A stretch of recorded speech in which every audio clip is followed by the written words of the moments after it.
If you're going back into the office soon, be prepared for a 1 to 2 month readjustment period. That's how long it will take your brain to process all the changes and form new habits. But don't worry, that's totally normal. Hi, and welcome to Headspace. I'm Dr. Sahar Youssef. I'm a cognitive neuroscientist and a professor at UC Berkeley's Haas School of Business. Many of us are facing a return to physical workspaces, and it's understandably bringing up a lot of anxieties, from having to commute again to normal office interactions and distractions. So today, I'll discuss why it is so important to plan ahead for this readjustment period and how to effectively do so by managing your energy levels. I'll also walk you through some practical ways you can create and maintain cognitive boundaries between your office life and your home life. Let's dive right in. I like to say that you are the CEO of your own time, focus, and energy. So budget these personal resources wisely and strategically because you only have a finite amount of each one. With that said, we need to stop pretending like our in-office work days will be the same as our work from home days. They are not the same. And that's because of how much more energy intensive it is to work in a communal office. To understand why, let's say you start every day with a cup filled with what I'll call energy juice, and you only have a finite amount of this energy juice to power you through the entire day. Now, let's imagine a day back in the office. You have to deal with traffic on your commute, small chit-chat with 10 people on the way to your desk, and then back-to-back in-person meetings. Each of these moments and experiences creates leaks in your cup, so you're spilling out juice little by little.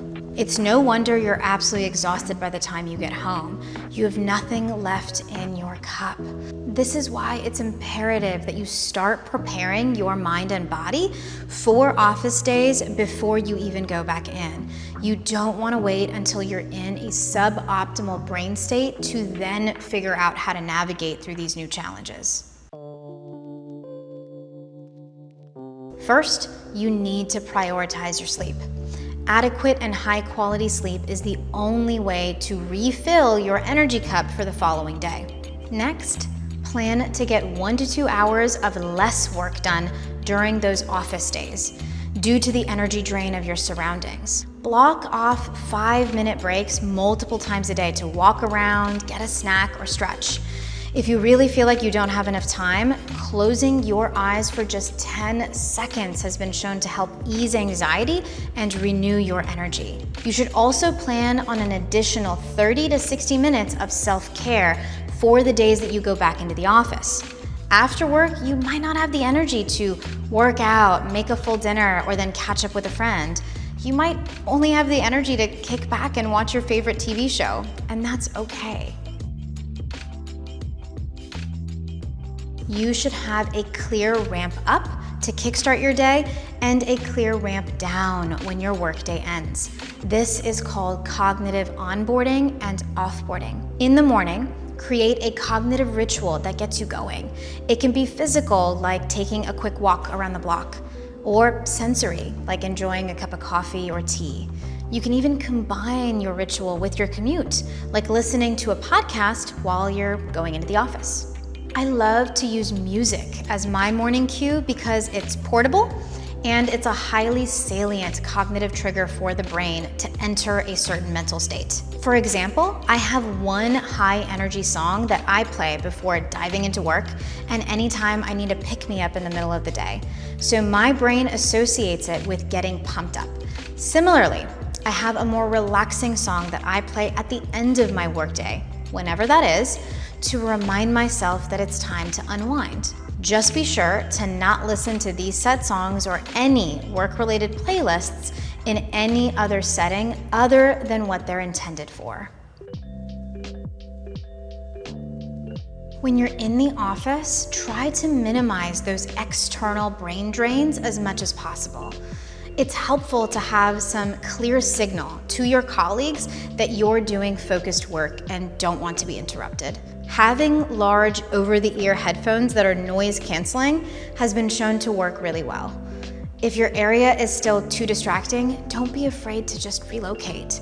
There's no reason you should feel forced to do your work at a designated desk all day. So get creative. Go find an open corner, an outdoor space, or just anywhere where you can just get into that ideal brain state for the task at hand. Now, some of us will continue working remotely or at least in some type of hybrid model.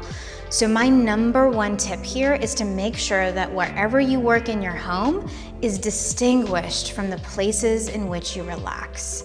There needs to be what I call sacred no-work zones in your home so that you can physically and cognitively leave work in a separate place.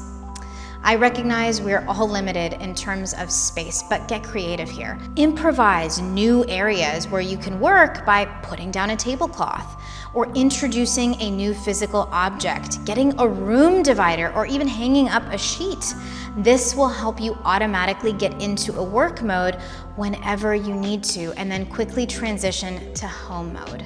It doesn't matter what type of worker you are, whether you're extroverted or introverted, we're all gonna feel a little bit strained returning back to physical offices.